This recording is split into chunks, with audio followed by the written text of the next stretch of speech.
nanti lama kelamaan kan kita berubah betul. Tetap ada dampingan dari dokumen rekam medis, mungkin yang rumah sakit yang nggak ada scan kan mungkin terlalu lama, dan mungkin ada riwayat pasien yang terlalu banyak kan. Kalau yang positif itu dipencet hitungannya gede, cepet kayak gitu. Yang itu nanti kertasnya nggak rusak itu Mas Arif ya? Enggak, yang positif, yang khusus sekian itu. Soalnya sekian punya saya kecepatan tinggi, ada 50 lembar per menit. Iya 50. Itu kalau beberapa lembar itu 50 lembar itu sekitar 2 menit. Speednya itu kenceng banget.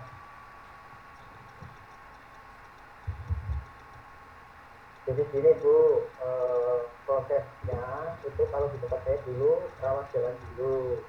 Rawat jalan itu sudah lancar, baru beralih ke rawat inap. Berarti dibagi 2 tahapan. Ya. Yang menggunakan dokumen lebih sedikit dulu. Berarti tahapan pertama tadi prosesnya memisahkan dulu. Tapi kalau implementasinya. Tapi kalau pasien berobat, itu tuh pasien berobat jalan lagi, itu sudah tidak memakai rawat inap sih.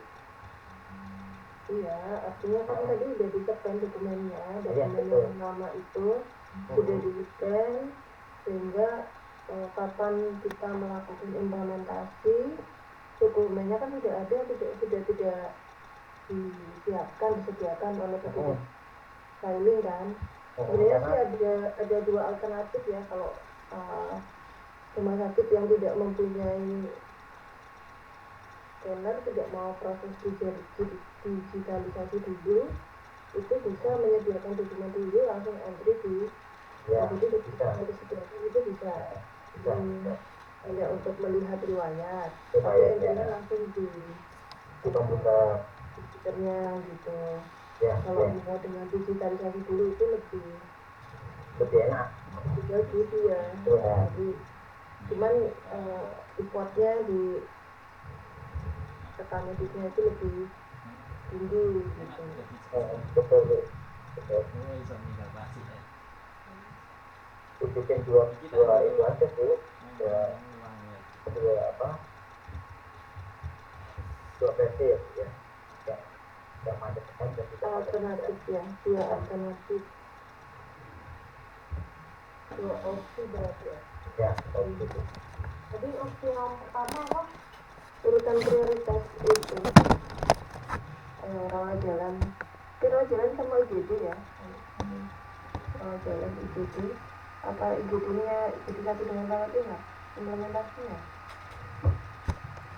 Ayo silakan kelompok 1, saya tunggu diskusinya. Berarti rawat jalan IGD sama rawat inap. Berikutnya rawat inap. Kemudian prioritas Pak Bowo bisa dibantu yang lain kalau ini ya masih kurang personel, silakan. Ibu Dian boleh.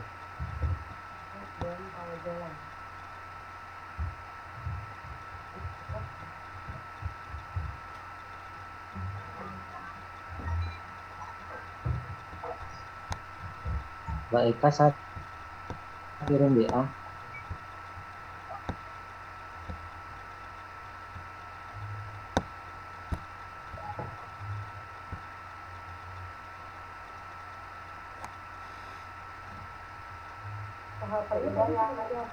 tapi ini sudah tak tulis itu nggak kopi ya, ada di chat. Ini tadi jawaban nomor 3 ya, yang nomor 3 nomor 4 ya. Bener nggak? Bukan nomor 4 yang di chat ini yang nomor 3. Yang nomor 3, yang sudah sekarang yang nomor 4. Ya.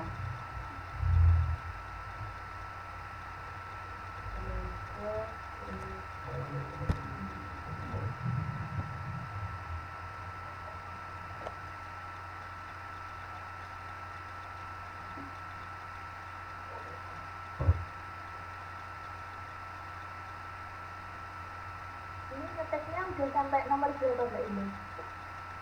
Ini baru nomor 3. Oke. Nanti nomor 4 bisa di-DPL lagi. Nomor 4 ada 2 opsi. Opsi pertama di scan dulu. Opsi kedua, opsi kedua nggak perlu di scan dulu. Oh, mungkin sebaiknya ini ya, yang ngetik PPT ditampilkan kayak kemarin pas diskusi itu ya, diskusi audit medis itu loh, biar ketahuan sampai mana. Ya, saya tadi minta Jadi untuk bisa share dulu. lebih.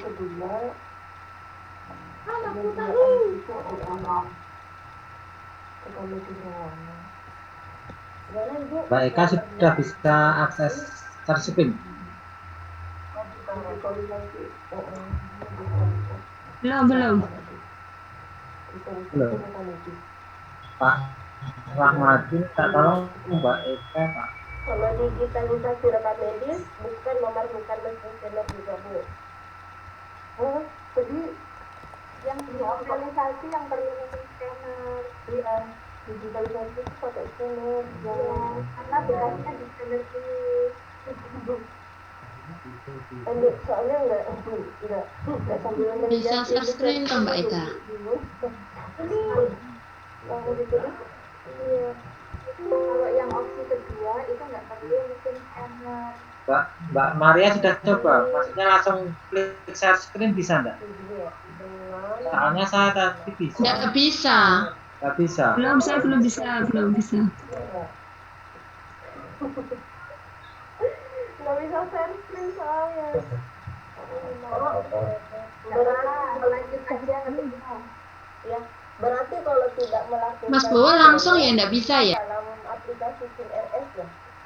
Enggak, jadi waktu pasiennya periksa, filing tetap menyediakan dokumen rekam medis yang sama yang masih kertas. Kemudian untuk periksa yang sekarang langsung diaplikasikan ke sistem rekam medis elektroniknya. Coba dibaca dulu aja Mbak Eka. Menambahkan dokumen fisik. Kalau yang dengan menggunakan scanner, Kalau yang pakai scanner, aplikasinya yang lama di scan dulu semuanya, semua foldernya di scan dulu. ya Jadi ketika pasiennya periksa, tinggal panggil itu sama tinggal panggil itunya nomor RL. RL-nya. Ya, dipanggil filenya udah keluar semua riwayat pasiennya. Nah, ini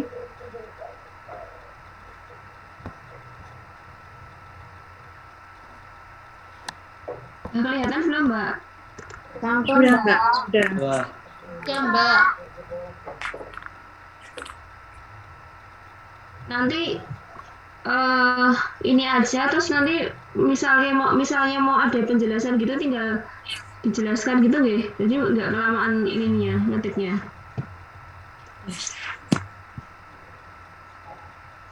Ini jelas ya? 12 ya? Lumayan. Yang kedua peran PMIK tadi udah ada yang kira nggih. Nomor 3 tak ulangin lagi ya. Dicap Mbak Eka, coba. Dalam lingkup hybrid AHR. Yang pertama harus ada dasar ya, tapi dasar. Ditambahin.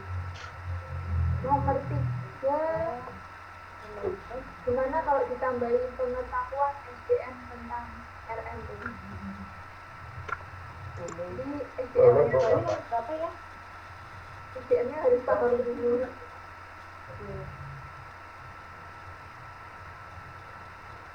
Undang-undang tentang RMP itu berapa ya? Undang-undangnya belum ada yang Belum ada. Secara resmi enggak ada. Cuma di Permenkes 269A itu kan rekam medis elektronik diatur sesuai kebutuhan masing-masing rumah sakit. Diatur sendiri. Enggak ada kata diatur kali ya. Apa bu? Apa dulu? Kita lagi apa namanya Kembalikan ke rumah sakit tersebut gitu loh, supaya kata-katanya seperti itu. 269 Nah, 269 rekaman elektronik. bisa kita diatur dengan peraturan perundang-undangan tersendiri. Ya, tersendiri. Iya, betul. Betul. Gimana Bu Era, data medis elektronik diatur? Enggak, itu peraturan perundang-undangan lagi ngobrol itu. Tanggung jawabnya ya memahami ini ya, apa saja tanggung jawab PLK itu tadi apa udah disebutin, pemahaman, peningkatan pemahaman, pengetahuan karena ini kan yang perlu diinikan, ditegakkan. Mbak, ini kayaknya perannya kurang deh. Tapi gini Mas ya, karena ininya peraturan perundang-undangannya belum ada, jadi kita menyiapkan peraturan-peraturan terkait dengan untuk implementasi ini. Sebelum mengelola itu kan kalau di dalam undang-undang itu terkait tanda tangan yang diakui. kalau yang menyiapkan SPO itu SPM atau SPO itu rekam medis bukan? Yang terverifikasi, sementara kan untuk mendapatkan sertifikat rekam medis tidak semua bisa. Ini Harusnya rekam medis beda. menyiapkan, kalau menyiapkan apa ya? Itu kan. Kalau Kayaknya yang kita ikut bantu itu Surabaya juga. Ya. input proses outputnya itu loh, kita mensikapi dari ASN. desain formnya juga kayaknya nih. Iya, desain maksudnya layoutnya di RME juga. Desain formulir di RME. Fitur mungkin ya Mas Bawa. Untuk menyiapkan payung hukumnya. Apa Mbak Nendi? Gimana implementasinya? Undang-undang ITE tadi Membantu dengan itu apa pembuatan fitur-fitur sesuai dengan mungkin form-form yang akan di RME kan itu loh Mas.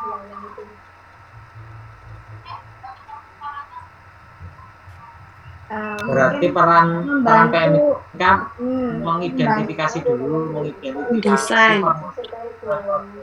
Ya, mengidentifikasi formulir dalam bentuk kertas, ya terus. nah gitu maksudnya. Penjelasan Itu ada Bu, kalau saya bisa ya Bu, saya kirim kemana ini ya, kembali ya. chat aja. Chat aja. Ini punya saya tak kirim ke Mbak Ida aja ya. Oh ya, boleh. Ini saya minta dari rumah sakit ya.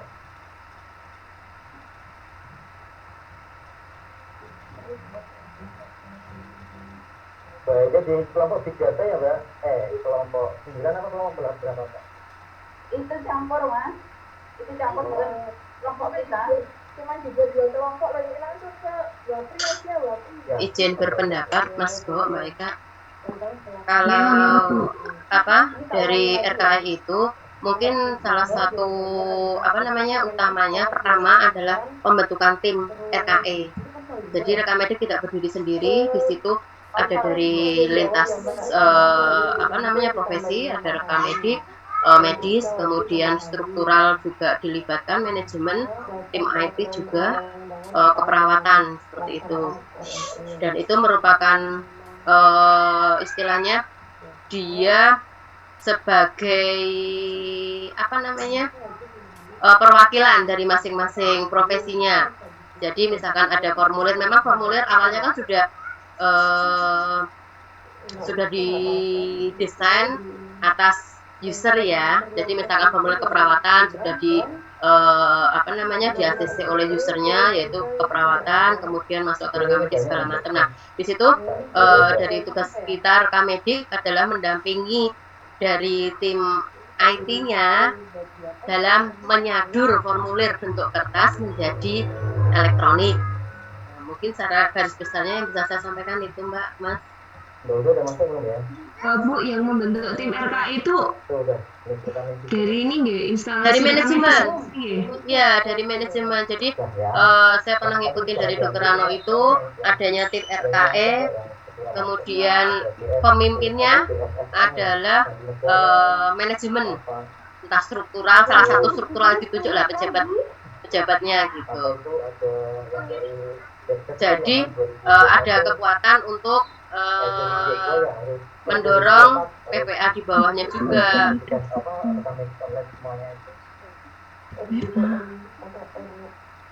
rencana jangka panjang. Jangka panjang. Gitu.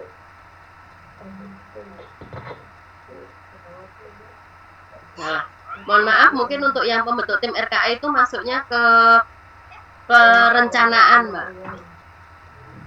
Yang tema ke-1, penyiapan penerapan RKE. Nah, masuk ke SDM-nya, masuk ke SDM-nya.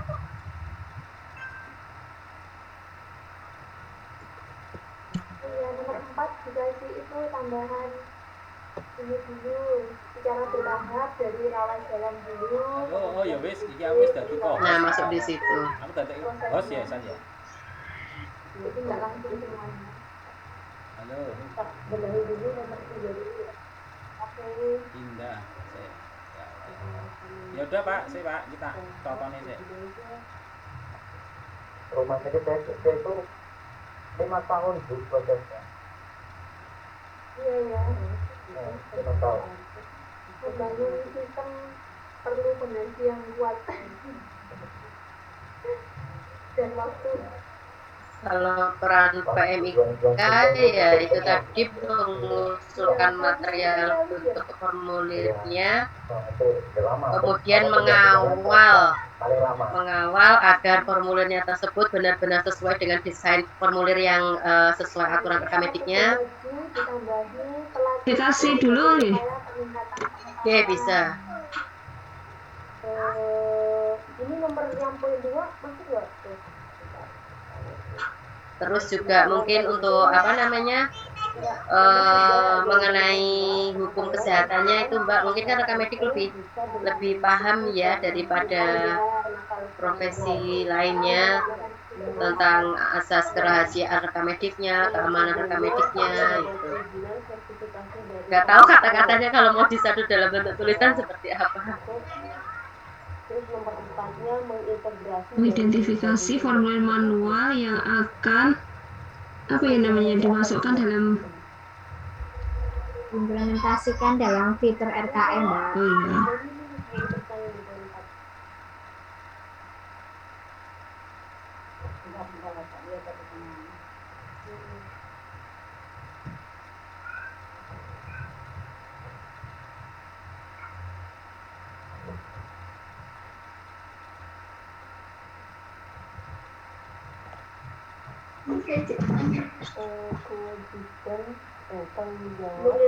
mengintegrasi data dari berbagai sumber. Iya. Mengintegrasi data ya. Data dari sebagainya. Mungkin yang menjembatani atau komunikasi dengan PPA-nya nggih. Iya, Mbak, bisa dimasukkan juga.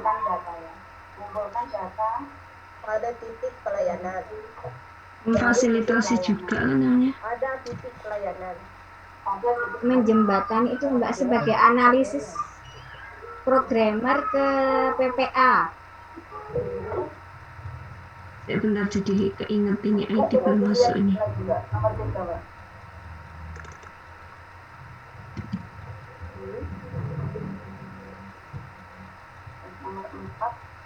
Nomor 4 dari berbagai terus nomor 5 Mbak yang mengumpulkan data tadi. Ada nomor 5. Mungkin kalau mendesain ini mungkin dari IT ya Mbak ya, apa kita gimana ya, apa membantu sebagai kita mengidentifikasi atau menjelaskan ke programmer dari apa yang diinginkan user gitu gimana ya Mbak ya? Membuat pemetaan data formulir itu Mbak. Itu nanti maksudnya kan ini manual apa otomatis gitu kan ya? Nek, saya pernah ini itu kalau pakai vendor itu dari awal itu dari desain, dari input proses inputnya itu gimana, prosesnya gimana, terus kemudian outputnya keluaran yang mau di print out itu juga semua yang desain RM. Oh gitu. Kecuali yang misalnya kalau kita udah ada formulir manual ini, nah ini formulir manualnya ini semua dikasihkan ke vendornya itu, terus mereka yang membuat gitu. Ada juga yang gitu. Tapi bahasanya ini gimana bahasanya?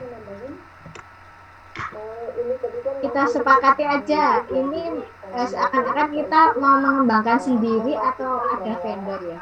Vendor kan mungkin di sini juga baik yang manual juga apa itu sebagai programmer gitu ya Mbak Eka ya. untuk membacanya ke elektronik Vendor itu programmernya Mbak. Lah ya makanya berarti kan kita membantu menjelaskan, maksudnya menganalisis bisa berjalan dengan baik gitu. agar itu bisa ditangkap programmer yang dan dijadikan sistem gitu. Jadi pencatatan, jadi nanti masih ada petugas yang melakukan pengecekan kelengkapan dokumen yang di manual, dan juga ada yang Mbak Eka bingung menulisnya ya. Pembuat pemetaan formulir aja Mbak. Kalau aku sih biasanya bahasanya itu. Coba gimana Mbak dibantu Mbak Eka. Membuat pemetaan formulir pemetaan formulir. Jadi itu kayak misalnya itu nomor medis. Jadi itu nomor medis kita input manual, terus nama itu nanti otomatis dari data pendaftaran atau gimana kayak gitu loh. Ya kan? Maksudnya kayak gitu nggak sih? PPA itu memberikan SOAP, subjektifnya itu apa gitu, objektifnya itu Namanya menjembatani gimana ya? Ya Mbak, maksudnya terkadang itu kan antara PPA sama programmer itu kan nggak bisa lah, kita yang menganalisis membantu menganalisiskan, maksudnya nanti arah programnya atau aplikasinya mau dibuat seperti apa gitu loh. Gimana ya kalau kayak gitu? Itu bahasanya Kak, membantu berkoordinasi, membantu menganalisis kebutuhan apa ya Mbak Eka? Katakanlah, maksudnya saya nggak mau Mbak kalau buttonnya di sini, ini saya di sini gitu, atau gimana ya? Ini ditambahkan ini gitu loh.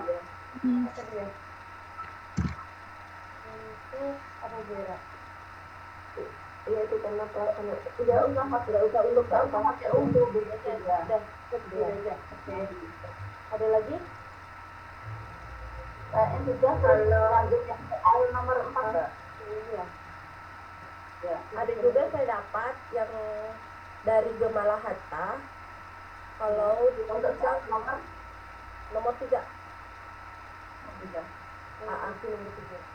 dirancang untuk mendukung pengguna dengan berbagai kemudahan fasilitas untuk kelengkapan dan keakuratan data. Mungkin yang menjembatani nggak jadi aja Mbak kalau sudah itu. Peringatan memiliki sistem untuk mendukung keputusan klinik dan menghubungkan data dengan pengetahuan medis serta alat bantu lainnya. Oh, berarti ini nomor 3. Nomor 3. Yang terakhir ya membantu implementasi ya Mbak ya. Item nomor 8. Sosialisasi dan pendampingan ya. Oke ya. Membuatkan ya apa namanya? Perancangan sistem gitu maksudnya. Dirancang untuk mendukung pengguna sistem alat untuk ini masing-masing dengan evaluasi juga Mbak. Mungkin lebih duduk tentang Itu semua kayak monitoring dan evaluasi Mbak Eka. Ya kayak gitu.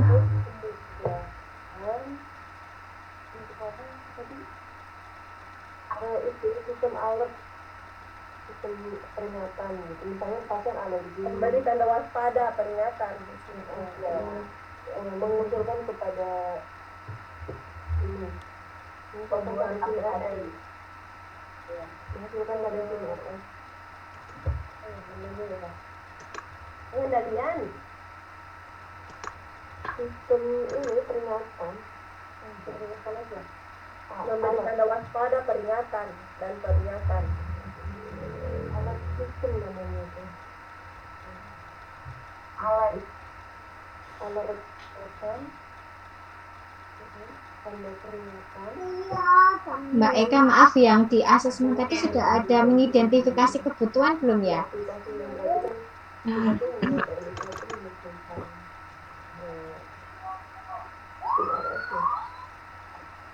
itu kan hanya menghasilkan ya.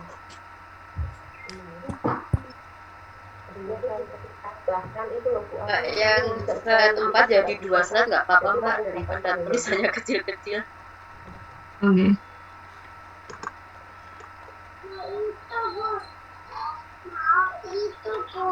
alhamdulillah waktu diskusinya ditambah. Kelihatan Mbak.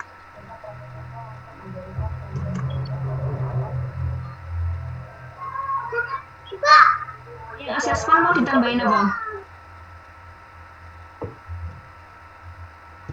Nanti dikembangkan sendiri aja kalau pas ini.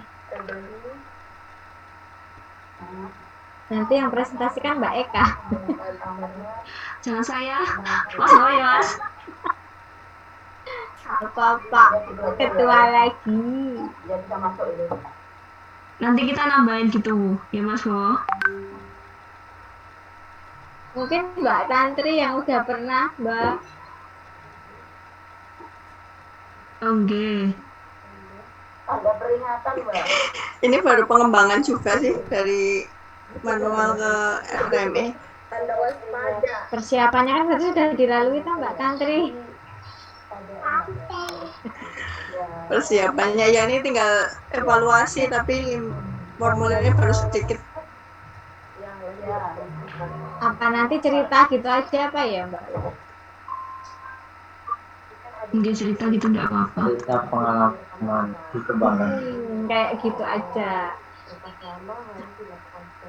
Mas Bowo, yang jenengan kirimi yang dari Mbak Dila itu loh. Nah itu nanti pas presentasi kan bisa dibaca itu.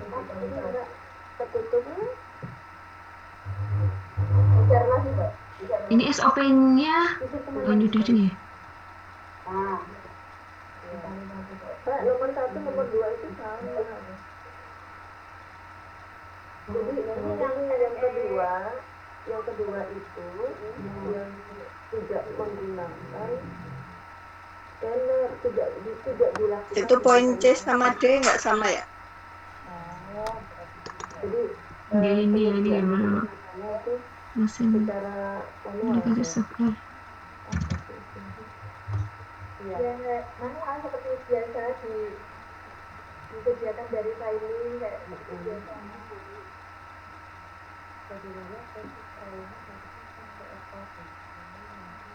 Terus itu yang manis sama metode itu satu atau beda ya? Untuk menambahkan, apakah diperbolehkan untuk yang Oh beda Mbak ini Mbak. soalnya kalau mungkin kadang nggak kebaca. oh ya, ini sudah saya tuliskan. Biasanya mungkin ada pemetaan informasi yang tadinya terdapat dalam formulir itu ke dalam sistem informasi, misalnya seperti kalau kita ada Metode itu persiapan dari segi metode, proses backup data untuk itu nanti bisa otomatis di AARI atau asesmen awara pihak tanda-tanda kekerasan yang pasien baru masuk itu udah otomatis ada di situ, jadi tidak duplikasi data.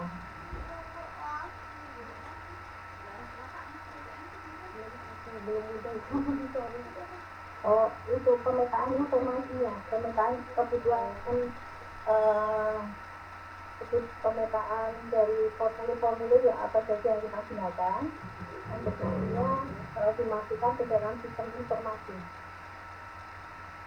atau ke dalam PKN. Identifikasi formulir,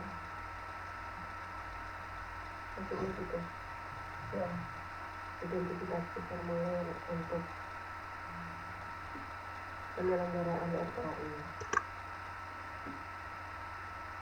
Ya kan tidak semuanya otomatis formulir-formulir yang kita gunakan akan dimasukkan langsung ke dalam sistem. Mungkin beberapa informasi seperti ada publikasi data yang ada di pemilu 1 itu sudah ada, kemudian di pemilu selanjutnya ada itu di dalam SKM ini nanti bisa langsung connect, jadi tidak perlu Ada kesimpulannya enggak ini nanti ya? kita ulang. Nanti penjelasannya seperti itu. Oke, ini bisa ditambahkan, sudah saya dapat.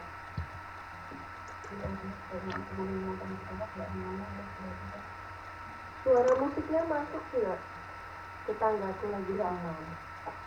Enggak Bu, enggak kedengeran. Ya udah, kenceng banget. Ira ikut senam enggak apa-apa. Senamnya sambil ini, senamnya sambil zoom. Ini yang tadi urutan prioritas itu masuk ke mana ya, di bagian mana? Tambahan di ini menetapkan urutan prioritas gitu. Berarti poin lain ya, itu nomor 4-nya menetapkan urutan prioritas berdasarkan penggunaan formulir gitu kan. Kalau dari rawat jalan kan karena formulirnya lebih sedikit gitu. Menetapkan urutan prioritas berdasarkan formulir. Berdasarkan penggunaan formulir rekam medis untuk pelayanan. Itu prioritas yang itu loh, mau pakai RME duluan yang mana gitu loh. Oh iya. Ya. Jadi kan kalau langsung semuanya kan khawatirnya kalau ini banyak error, jadi prioritas rawat jalan dulu, habis itu GD, habis itu baru rawat inap, proses untuk RME. Jadi teman-teman bisa dicek dari Mbak Nur Fatona ini untuk peralihan manual ke RME, ada integrasi, autentifikasi, accessibility, lakukan access control. Oh, itu kan syarat RME ya Mbak ya?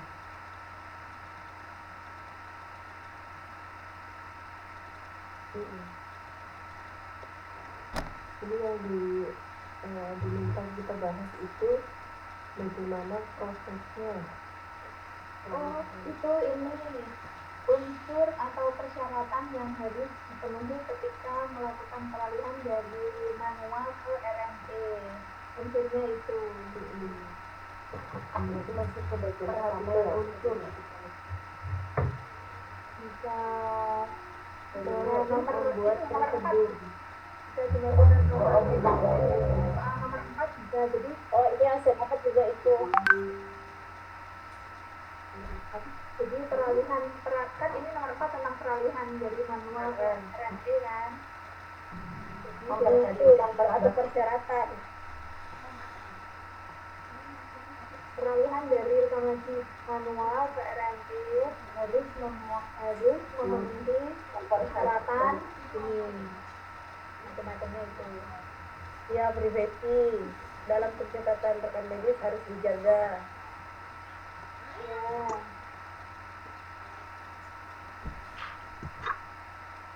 Harus terintegrasi.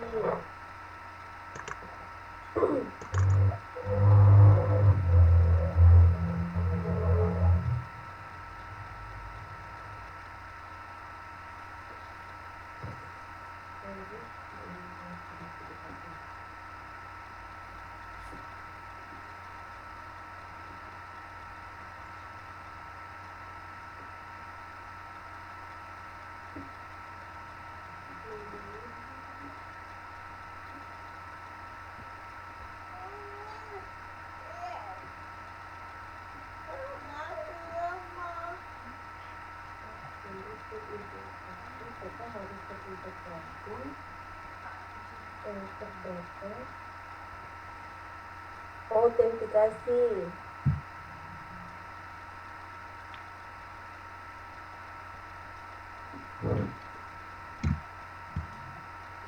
artinya dokter harus memiliki kita yang poin satu itu dokter harus memiliki kurang mainnya.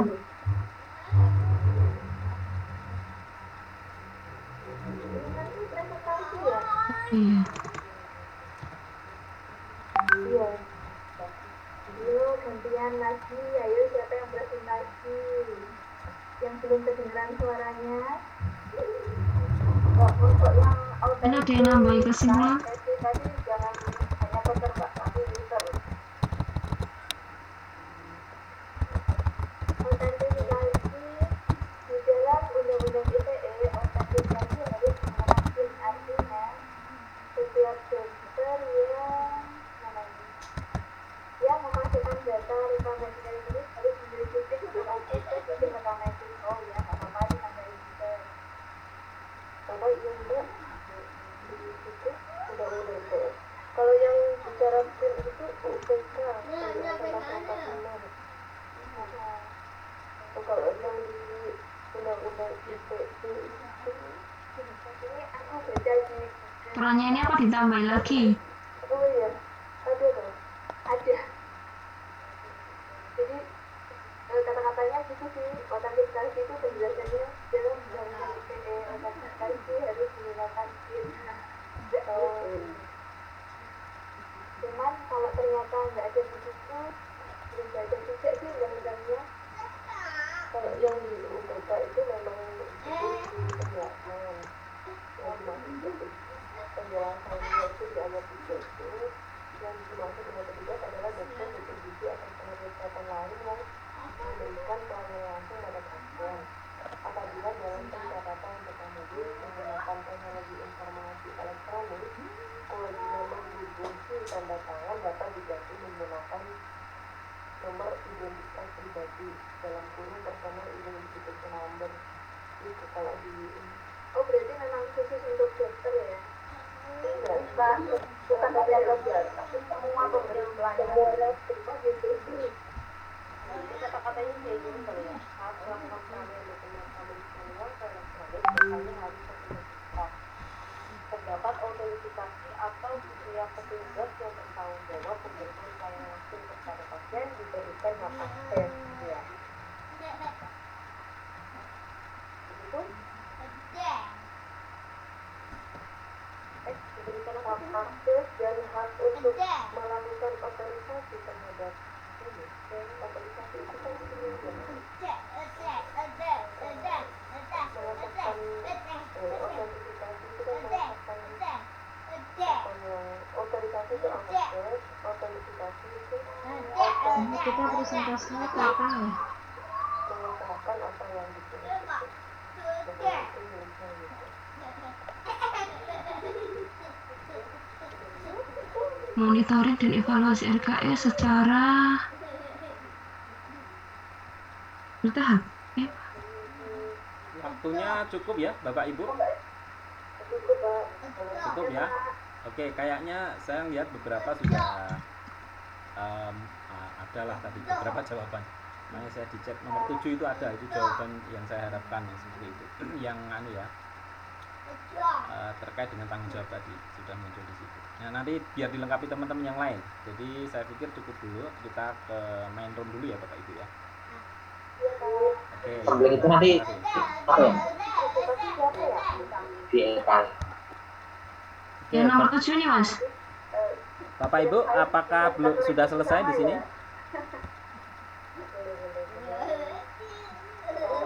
Ya, jadi karena nanti masih pleno, saya pikir nanti masukan dari teman-teman kelompok 2 barangkali nanti bisa menjadi tambahan untuk kelompok 1 ya, seandainya ada jawaban yang atau diskusi yang memang belum masuk dalam notulen ini. Jadi karena waktunya terbatas, mungkin kita bisa kembali ke main room, bagaimana? Iya Pak. Oke ya, ini Oke, Pak. ya boleh. Kita tunggu di main room. Ya.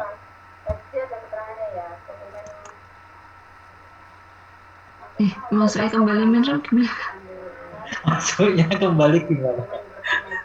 Kayaknya live room deh. Live Iya enggak? Kak, room nanti kembali ke Zoom. Lah, breakout room. Breakout room. Terus close all room ya. Ini tak stop dulu nggih. Ada Mas Fandi, Ya. Mas Martinus, ada Mas Sawal, Priyadi Fadila, Risman, apa lagi nih Masnya? Kalau Mas Arif tadi udah ada suaranya. Ini Mas Priyadi kayaknya mau ngomong Mbak, karena saya di podcast sama Oke. Itu Mas Priyadi mau ngomong sepertinya. Priyadi Fadila ngomong.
Panjang ya. Oke. Ya, usulan yang baik. Jadi kalau dua tema tetap kelompoknya mau tetap dua dengan tema sendiri-sendiri. Maksud saya kalau ada kelompok lain yang membahas hal yang sama, nanti ketika kita komparasi ya,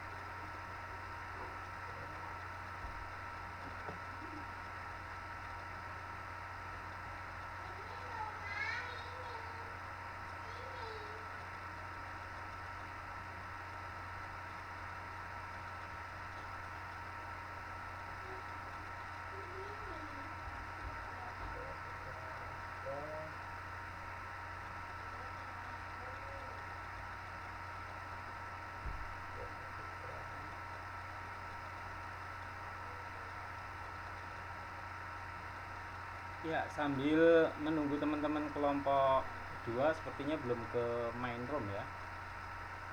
Iya, teman-teman, kita menunggu kelompok 2.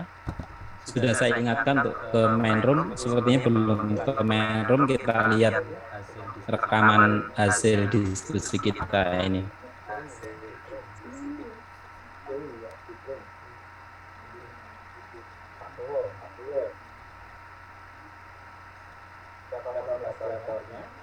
Tapi di main room masih ada beberapa yang sudah saya libatkan ke ini. Ada 7 orang di main room.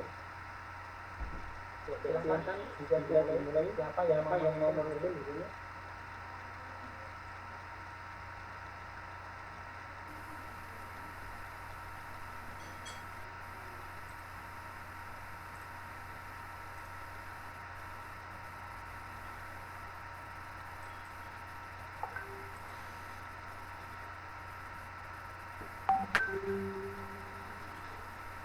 Ya baik, room 1 silahkan bisa dimulai. Siapa ditunjuk dulu, siapa moderatornya? Ya baik, room 1 silahkan bisa dimulai. Siapa ditunjuk dulu, siapa moderatornya?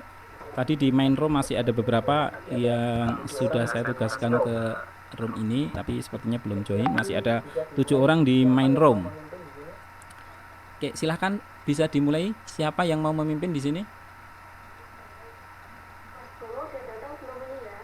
Mas Bowo udah datang belum ini ya? Mas Bowo aja. Pak Bowo. Silahkan Pak Bowo. Ini saya ke silakan. Waktunya 30 menit ya. Kita. Jadi kami kelompok 1 itu tema 1. Halo Mas Bowo. Iya, betul. Tema 1 dan 2. Ya, kelompok 1, tema 1 dan 2. Untuk memudahkan. Ya, silakan ya Pak. Oh, nanti saya jalan-jalan, saya ngikuti dari belakang. Oke, ini sambil saya rekam. Ya. Saya izin dulu ke ruang sebelah. Ini saya share screen sudah kelihatan ya, belum, bisa Jay? dimulai. Ya, boleh. Ya, silakan. Sudah. Sudah kelihatan ya, Pak? Sudah kelihatan? Sudah. Ya, bismillahirrahmanirrahim. Assalamualaikum warahmatullahi wabarakatuh. Kami dari kelompok 1 ingin mempresentasikan tema diskusi kita pada sore hari ini. Yang pertama, bagaimana asesmen penyiapan penerapan RKE. Kemudian yang kedua, bagaimana peran PMIK dalam penyiapan RKE. Untuk asesmen penyiapan RKE, penyiapan penerapan RKE yang pertama memperkuat dasar hukum, yakni dari kemudian panduan tentang RME dan turunannya. Yang kedua, melakukan identifikasi. Yang pertama, MEN atau sumber daya manusia, yakni membentuk tim RKE, dokter, perawat, rekam medis, PPA, kemudian tim IT yang diperlukan. Persiapan pembuatan anggaran untuk memenuhi kebutuhan dan peralatan yang diperlukan dalam penerapan rekam medis elektronik. Kemudian memastikan sumber dana yang digunakan juga sangat penting untuk dilaksanakan. Kemudian yang ketiga, metode, yakni proses backup data untuk menjamin keamanan dari data-data yang sudah tersimpan sebelumnya. Yang keempat, material. Yang keempat, mesin aplikasi, hardware, software. Kemudian yang kelima, material, yakni mempersiapkan dokumen terkait rencana kegiatan penerapan rekam medis elektronik, diantaranya aturan terkait penerapan rekam medis elektronik, dokumen tata cara pengimplementasian rekam medis elektronik, kemudian dokumen item yang ada pada aplikasi rekam medis elektronik.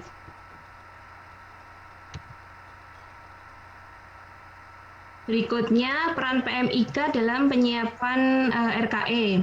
Yang pertama, mengusulkan material yang dibutuhkan, terutama penyiapan formulir yang disadur dalam bentuk elektronik. Kemudian yang kedua, mengidentifikasi formulir manual yang akan diimplementasikan dalam fitur RKE. Yang ketiga, mendesain formulir RKE, membuat pemetaan formulir. Kemudian yang keempat, membantu menganalisis fitur kebutuhan PPA dalam RKE, kemudian berkoordinasi dengan PPA dan IT atau programmer RKE. Yang kelima, sosialisasi dan pendampingan pada saat pelaksanaan trial RKE. Yang keenam, monitoring dan evaluasi RKE secara bertahap. Dan yang ketujuh, kita sebagai SDM yang berlatar belakang rekam medis dan informasi kesehatan nantinya diharapkan dapat mengelola rekam medis elektronik sesuai dengan kompetensinya, meliputi pendaftaran, coding, indexing, analytic, reporting. Kesimpulannya, untuk persiapan penerapan RKE dapat dilihat dari 5M, men, mesin, money, metode, dan material. Kemudian yang kedua, PMIK sangat berperan penting dalam membantu penyiapan RKE. Mungkin itu Pak dari kelompok 1. Mungkin ada teman-teman yang mau menambahkan dari kelompok 1, monggo.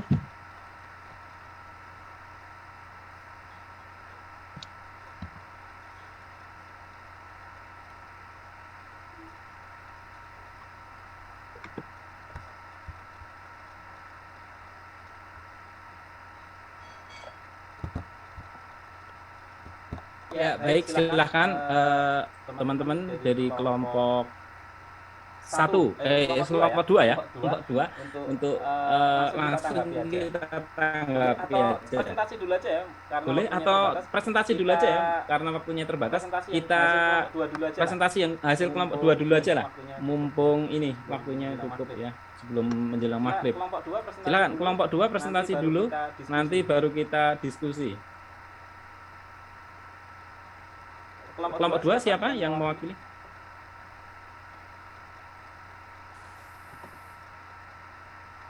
Ini saya share screen, Pak. Oke, ya, saya make co-host. Ya, silakan. Yang Indah Mayasari 2, Pak. Oke, ya. Yang presentasi, monggo.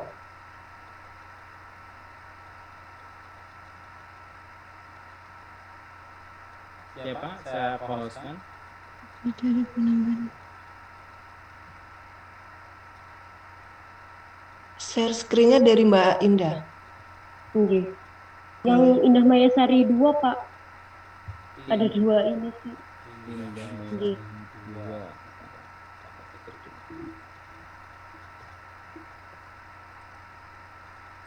Ya.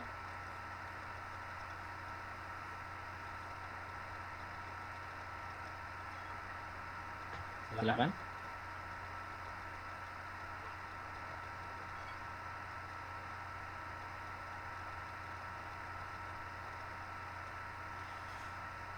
Belum kelihatan di saya.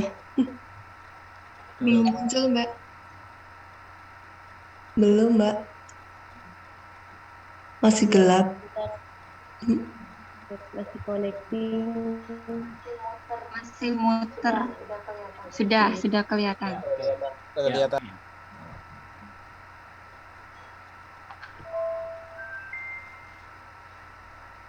Silakan. Coba gedein, Mbak, dipresentasikan. Iya. Di slideshow ya. Sebentar. Tadi lama banget di sebentar lagi.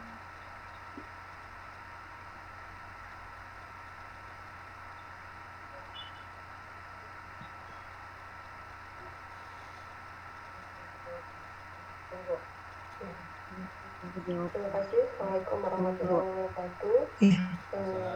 Terima kasih. Assalamualaikum warahmatullahi wabarakatuh. Saya akan coba mempresentasikan diskusi dari kelompok 2 terkait dengan tema apa saja tanggung jawab PMIK dalam lingkup hybrid dan EHR. Yang pertama, tanggung jawab PMIK itu wajib memahami dasar hukum penyelenggaraan elektronik rekam medisnya. Kemudian meningkatkan pengetahuan SDM terkait dengan rekam medis elektronik, bisa dengan mengikuti pelatihan khusus tentang penata laksanaan RME. Yang ketiga, perlu dibuat perizinan sertifikasi diberikan ke manajemen. Yang keempat, melakukan integrasi data dari berbagai sumber data. Yang kelima, mengumpulkan data dari titik-titik pelayanan, ya, ini untuk dalam rangka melakukan integrasi data. Yang keenam, mendukung pemberi pelayanan dalam pengambilan keputusan.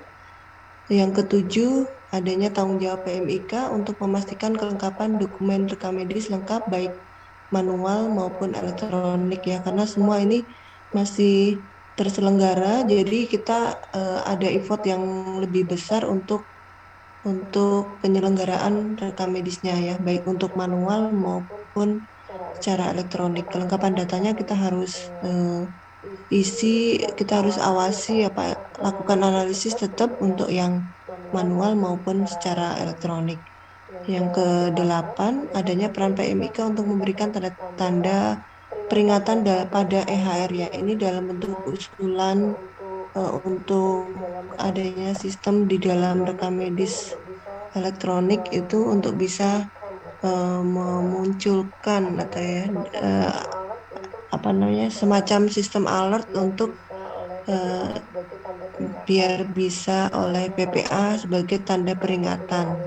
Misalnya kalau pasien mempunyai alergi terhadap obat tertentu, nanti ketika dilakukan peresepan itu sistem itu.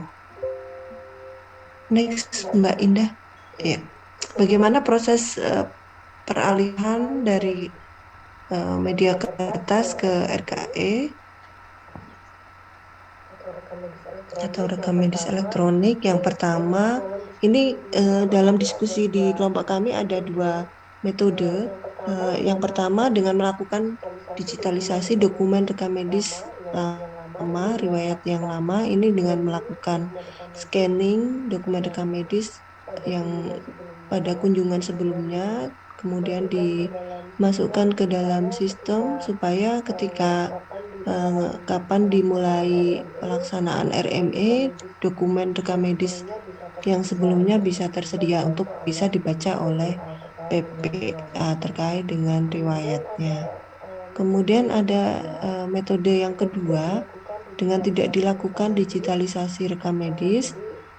Jadi pada saat pelaksanaan itu kapan ditetapkan RME mau diimplementasikan, petugas filing rekam medis itu masih menyediakan dokumen rekam medis yang kunjungan sebelumnya. Jadi dokter jika membutuhkan catatan dokumen rekam medis yang sebelumnya bisa membaca di dokumen fisik ya, hard copy-nya. Lalu kemudian ketika memasukkan data mengisi dokumen rekam medis elektronik langsung ke dalam sistem. Yang berikutnya melakukan identifikasi formulir dalam rancangan RKE. Ya, ini identifikasi formulir mana-mana yang digunakan, redundasi supaya tidak terjadi redundasi data antara satu formulir yang satu dengan yang lainnya. Yang keempat, menetapkan urutan prioritas berdasarkan implementasi rekam medis rawat inap dan rawat jalan. Jadi urutan prioritasnya ini mungkin bisa dimulai dulu dari layanan yang tidak membutuhkan dokumen rekam medis terlalu banyak, misalnya di rawat jalan bisa ditetapkan untuk implementasi terlebih dahulu. Yang kelima, saat melakukan alihan dokumen rekam medis manual ke elektronik, datanya harus terintegrasi ya, dan terdapat autentifikasi atas setiap petugas bertanggung jawab memberikan pelayanan pada pasien diberikan hak akses. Jadi harus jelas autentifikasi siapa yang boleh mengakses, siapa yang boleh mengisi dokumen rekam medisnya secara elektronik.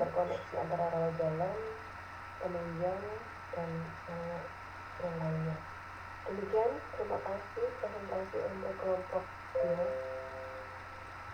Ada masukan dari anggota kelompok yang lain? Silakan. Ya, oke, baik. Terima kasih Bapak Ibu semuanya. Sudah dipaparkan hasil diskusi. Ya, oke, baik. Terima kasih Bapak Ibu semuanya. Sudah dipaparkan hasil diskusi dua kelompok ya. Ada 4 tema diskusi yang tadi sudah dibahas. Nah, oke. Dari tema kelompok 1 ya, assessment ya, penyiapan. Tadi disampaikan ada misalnya kesiapan manusianya, begitu kan? Siapan keuangannya. Nah, silakan teman-teman bisa menanggapi apakah itu memang harus disiapkan gitu ya. Silakan kalau punya pendapat Bapak Ibu. Silakan. Ada yang menanggapi? Ada yang menanggapi? Bertanya boleh ya Pak ya? Ya boleh. Atau mungkin setuju atau bertanya silakan ya boleh. Mungkin sedikit menanyakan terkait tanda tangan ya, tanda tangan elektronik yang diakui menurut hukum itu kan tanda tangan elektronik yang tersertifikasi ya. Sementara untuk bisa melakukan itu kalau kita itu melalui BSSN atau instansi atau penyedia tanda tangan elektronik swasta ya. Nah, kalau melalui BSSN itu kan hanya tersedia untuk PNS ya, baru hanya untuk PNS. Nah, sementara untuk penyelenggaraan rekam medis itu kan PPA itu banyak sekali ya, apalagi di rumah sakit. Sedangkan di rumah sakit pemerintah saja banyak tenaga PPA yang non PNS.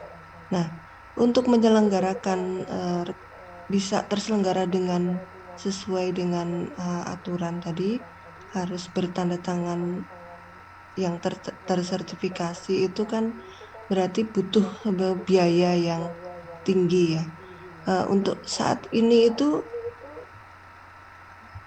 apakah ada solusi sementara untuk peraturan rekam medis elektronik itu sendiri kan memang belum ada ya secara khusus ya. Jadi memang kita masih menganut untuk di berbagai aturan ya kita ambil yang sesuai gitu. Namun secara khusus itu kan memang belum ada, walaupun di dalam Undang-Undang Praktik Kedokteran di pasal 46 penjelasan itu disebutkan tanda tangan yang dilakukan oleh petugas itu kalau kita menyelenggarakan rekam medis elektronik itu bisa dilakukan atau diganti dengan memasukkan PIN gitu. Nah, itu gimana itu dalam pengambilan kebijakan untuk penyelenggaraan rekam medis elektronik? Terima kasih.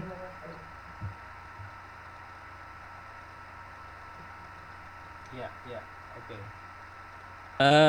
Ini pertanyaan kelompok ya, Bu ya? Enggak, Pak.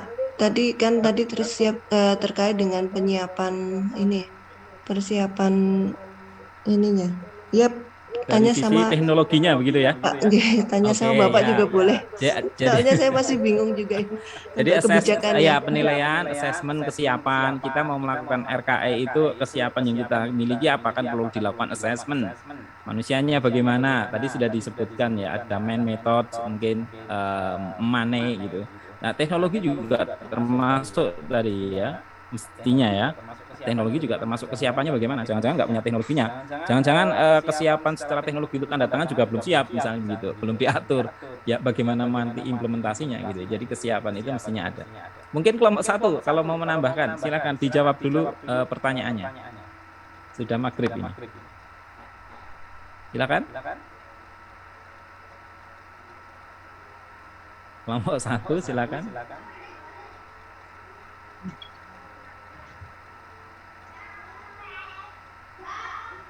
Pak Bowo, halo. Mana Pak? Pak izin menambahkan aja nih Pak. Oke, boleh. Mungkin untuk spesimen tanda tangan dan atau yang di elektronik dan sebagainya itu kan kalau kita proses RKE itu kan bertahap nih. Mungkin kalau belum, mungkin dari misalnya rumah sakit itu mau proses RKE, kemudian belum memiliki istilahnya, maksudnya belum biaya untuk yang tadi disebutkan dengan sama Bu Era, itu kan kita bisa ini dulu. Jadi kita RKE penyimpanan, kemudian untuk tanda tangannya itu masih mungkin itu mungkin teman-teman yang lain mau menambahkan. Diskusi kita kurang 1 ya. Ya, boleh. Jadi tadi mestinya diskusi kita kurang 1 ya temanya mengenai hambatan implementasi RKE ini. Tapi nggak apa-apa. Tapi jawaban mengenai tanda tangan boleh ya. Silakan kalau ada yang kurang setuju boleh menyampaikan. Ya karena tadi ya disampaikan memang untuk tanda tangan elektronik agak ketat gitu ya. Beberapa memang menerapkan metode PIN gitu ya, penggunaan PIN. Jadi setelah data tersimpan, lalu ada proses otorisasi gitu. Jadi otorisasi itu merupakan bentuk keabsahan pengguna, siapa yang menggunakan. Dilakukan proses otorisasi. Otentikasi ya. Proses otentikasi siapa yang membubuhkan tanda tangan itu. Silakan kelompok 1. Yang lain mungkin bisa menambahkan. Sore Pak. Silakan Pak Aris. Ya. Pak. Ya, saya mau menambahkan tentang tanda tangan elektronik tadi. Kalau memang belum terverifikasi Pak dan tersertifikasi, kita bisa menggunakan tanda tangan manual Pak. Kita upload di dokumen tersebut, jadi tetap masuk ke dalam sistem Pak. Gitu Pak. Kalau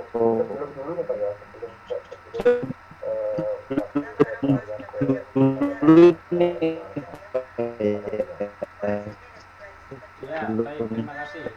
Sebenarnya secara elektronik kalau mau tanda tangan itu cukup banyak metodenya ya. Saya kalian ke tanda tangan secara elektronik Pak. Ya, baik, terima kasih. Iya, sebenarnya secara elektronik kalau mau tanda tangan itu cukup banyak metodenya ya.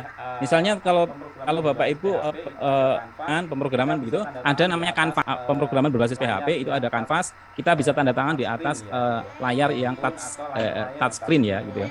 Handphone atau layar-layar yang touch screen yang memang bisa dibubuhkan tanda tangan secara elektronik, itu sangat mungkin. Atau tadi diupload ya. Bu ya boleh saja. Yang penting dalam hal ini kebijakan rumah sakit, SOP rumah sakit yang mengatur tanda tangan adalah jelas gitu ya. Karena itu kalau untuk kekuatan hukum bisa saja tadi ya. Pada saat proses print ya, itu memang dokter mengkoreksi lagi sebelum informasi itu keluar.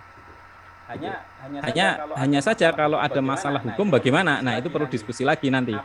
Apakah tanda tangan yang ditempel ya diupload oleh dokter sendiri itu betul-betul dokternya yang mengupload atau orang lain? Nah, itu celah itu yang mestinya nanti dikaji terkait dengan sertifikasi sistem. Nah, kita belum bicara soal sertifikasi sistem. Seperti sistem perbankan itu sertifikasinya berlapis gitu ya. Berlapis betul-betul berlapis. Tidak bisa tidak ya. Jadi semua log sistem semuanya ada gitu. Dan mengurangi celah kecurangan dalam sistem. Jadi kalau kita bicara soal sistem informasi untuk RKI itu memang sangat kompleks ya. Tidak hanya sekedar memindahkan data kertas menjadi elektronik, nggak cukup itu gitu ya. Kalau kita bicara soal data elektronik ya, kira-kira seperti ini bayangan kita. Identitas pasien dilakukan oleh petugas. Tanggal lahir, ini tanggal berapa ya ini? Tanggal lahir 18 ya. Bayi nyonya misalnya Ririn misalnya itu. Lahir di tanggal 18 bulan 11, pekerjaan PNS. Tidak sekedar itu Bapak Ibu, mestinya ketika pekerjaannya PNS ya, padahal bayi baru lahir kok pekerjaan PNS. Nah, begitu disimpan, mestinya ada warning tadi. Sudah disampaikan kelompok 2 tadi kalau nggak salah ya. Nah, tidak sekedar mengelektronikkan data manual ke rekam medis elektronik, tapi butuh hal. Nah, pertanyaannya adalah peran rekam medis ini bagaimana? Karena kalau orang IT nggak mudeng gitu loh. Orang IT itu nggak mudeng. Misalnya jenis kelamin laki-laki, diagnosis yang diberikan dokter kanker serviks. Laki-laki kanker serviks gitu ya. Itu lucu gitu loh. Tapi pertanyaan ini tidak bisa dijawab oleh orang IT kecuali didampingi. Nah, ini lagi peran dari perekam medis. Peran dari perekam medis sejauh mana memberi masukan. Dokter juga begitu. Tapi dalam hal ini rekam medis garda depan untuk mendampingi IT gitu dalam membangun sistem RKI ini gitu ya. Itu hal-hal kecil terkait dengan data gitu ya. Itu peran ya. Peran itu berarti kontribusi apa yang diberikan oleh PMIK ya, perekam medis. Sementara tanggung jawab itu setelah gitu ya. Tanggung jawab itu yang saya maksud adalah setelah RKI itu berjalan, apa tanggung jawabnya? Menjaga kerahasiaannya, misalnya seperti itu, dan lain sebagainya. Tadi nomor 7 itu muncul ya, di kelompok 2 ya Ibu ya tadi ya, ada tanggung jawab gitu ya, ada tanggung jawab menjaga dokumen-dokumen rekam medis elektronik. Nah, itu tanggung jawab gitu. Jadi bedakan peran dengan tanggung jawab. Nah, jadi menarik sekali sebenarnya diskusi kita sore hari ini. Saya hanya mengomentari saja beberapa hal karena waktunya sangat terbatas. Cepat saja. Tadi sudah ya yang tema pertama terkait dengan assessment Sudian 2 tadi mengenai bagaimana peran sudah, tanggung jawab sudah. Yang terakhir adalah peralihan. Terkait dengan peralihan ada 4 metode sebenarnya model peralihan itu ya. Yang pertama bisa cut off. Cut off itu artinya apa? Ya sudah, sistem lama langsung kita tinggal aja lah gitu ya. Langsung menggunakan sistem yang baru. Wis pokoknya RKI KB, berkas-berkas sing kertas rasa bingo gitu, enggak usah dipakai. Nah, itu punya keuntungan, punya kelebihan gitu ya. Kerugiannya bagaimana gitu ya. Jadi kalau sistem lama dan nah ini teman-teman nanti bisa gunakan untuk misalnya menyusun tugas akhir ya. Metode ini silakan. Bentar saya share screen sebentar sebelum maghrib, saya percepat aja. Jadi seperti ini misalnya ya. Sebentar.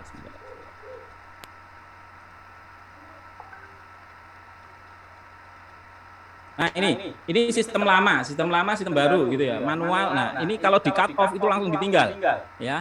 Gambarnya begini, langsung ditinggal. Tapi kalau ada metode lain, misalnya tadi teman-teman menyampaikan, wah sistem kertas kita ya masih digunakan lah. Kalau kelompok 2 tadi menyampaikan langsung digitalisasi.